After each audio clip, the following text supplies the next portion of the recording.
Untuk logaritma, dari sifat-sifat logaritma yang ada 10 kemarin itu, kita coba untuk pengaplikasian di contohnya langsung ya, supaya terlihat. Jadi sebenarnya logaritma itu bilangan yang memiliki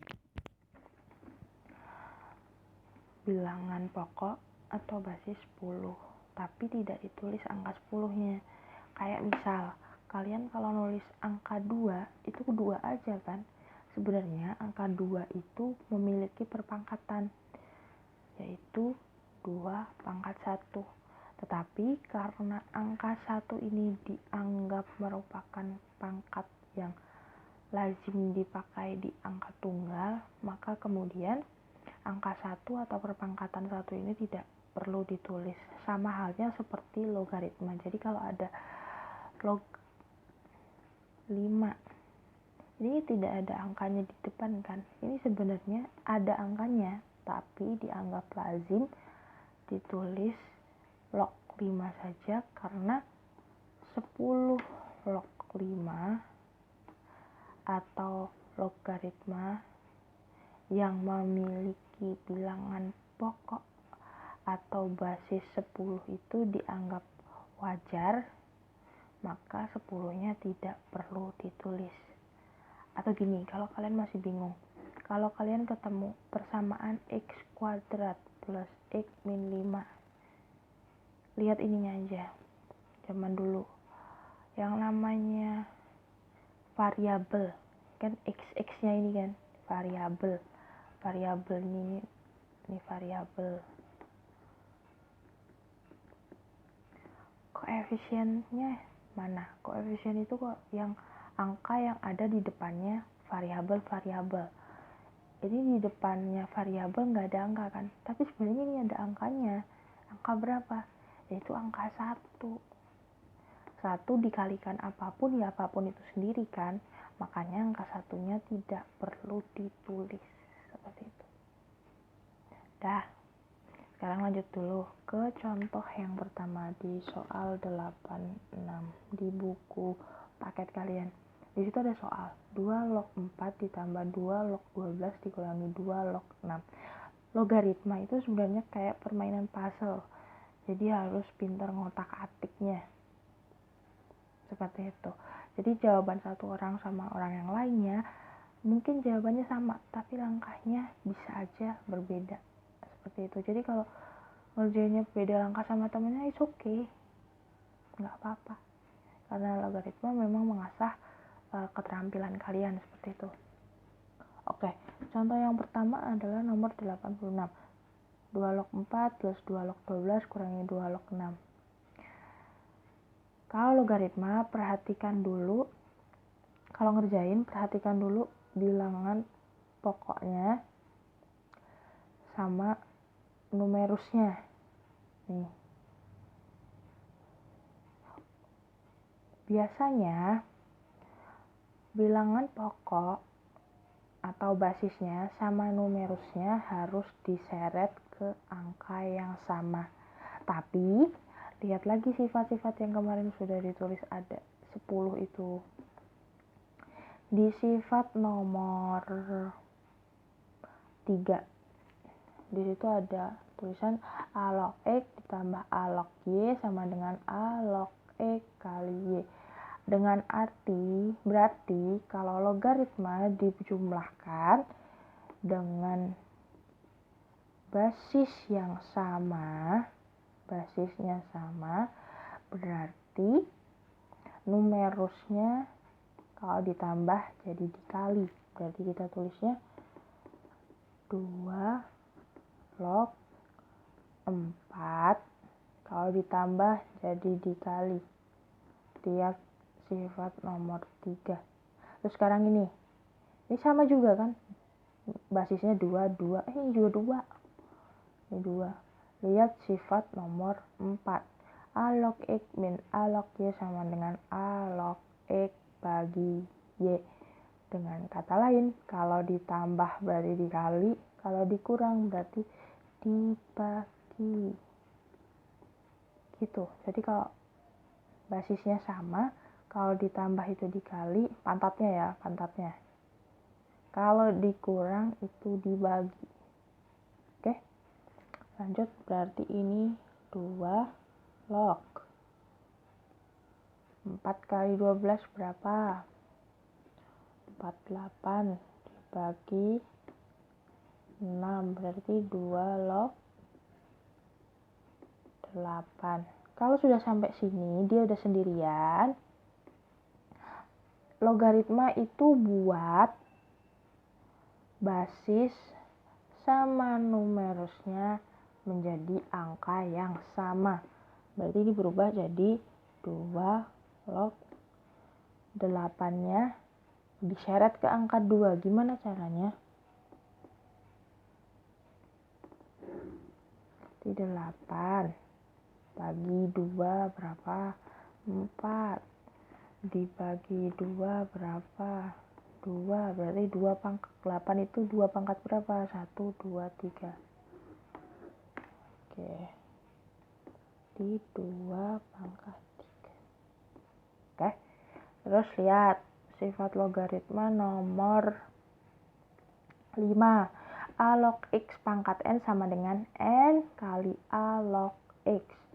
Dengan kata lain, logaritma kalau punya bilangan atau numerusnya ini punya pangkat, pangkatnya dimajuin ke depan. Jadi kalau punya pangkat, majuin ke depan. Jadi berapa? 3, 2 log 2. Udah, sama dengan 3 kali. Lihat di sifat nomor 1. A log A sama dengan 1. Jadi kalau logaritma basis sama numerusnya sama, berarti nilainya 1. Berarti jawabannya 3. Contohnya kayak gini. Yang pertama. Yang kedua lanjut ya. Nomor berapa ya? 85. Oke, nomor 85. Ingat, kalau logaritma kayak gini, di sini nggak ada basisnya atau nggak ditulis, ini sebenarnya basis berapa? Basis 10. Ya, benar.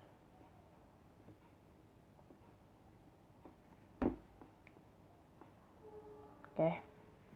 Terus tadi kalau basisnya udah sama, udah sama. Berarti kalau ditambah diapain? Menurut sifat logaritma dikali. Oke, kayak sifat nomor 3 ya. Berarti ini berubah jadi log 12 kalau ditambah berarti dikali yang belakangnya.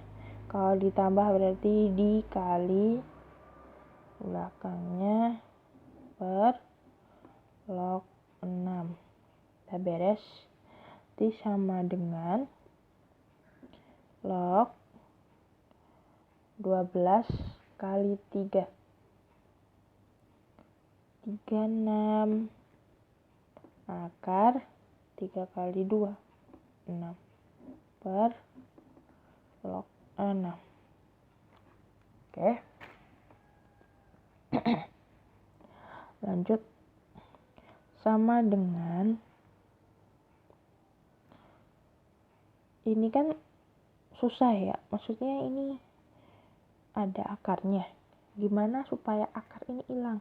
Ya kita sambungin sama materi sebelumnya, yaitu perpangkatan atau eksponen. 36-nya ini kita rubah jadi bilangan berpangkat. Ini kan angka 66 semua kan ya. Berarti 36-nya itu diseret ke angka 6. 36 bagi 6 berapa? 6.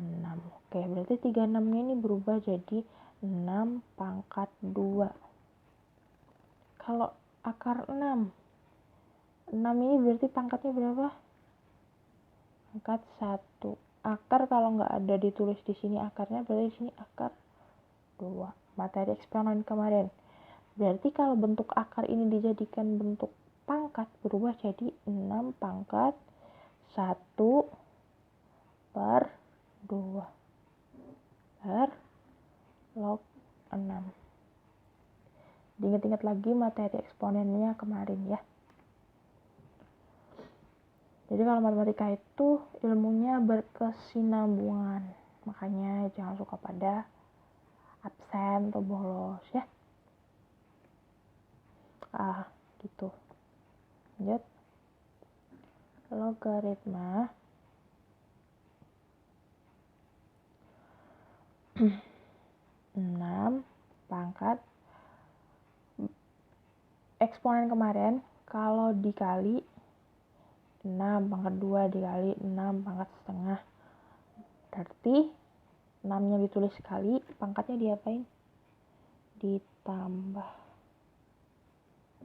per log 6. Lanjut sini aja ya.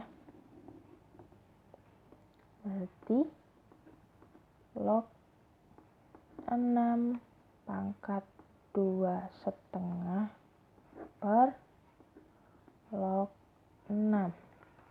Sekarang lihat sifat logaritma nomor 9. Di situ ada A log B sama dengan X log B per X log A. Nah, kita balikin tuh. Kalau ini kan log 6 pangkat 2 setengah per log 6. Nah, kita balikin ke sana. Lihat sifat nomor 9. Berarti ini yang jadi X-nya angka berapa? X-nya yang ada di sini kan? Kalau nggak ada angkanya berarti angka berapa kalau logaritma? Angka 10. Yang jadi B-nya yang mana? 6 pangkat 2 setengah. Yang jadi A-nya 6. Lihat sifat logaritma nomor 9. Oke. Berarti ini berubah jadi 6 log 6 pangkat 2 setengah. Lihat yang tadi. Logaritma kalau punya pangkat, pangkatnya maju ke depan. Berarti ini maju ke depan. Berarti ini hasilnya jadi 2 setengah dikali 6 log 6. Berarti 2 setengah dikali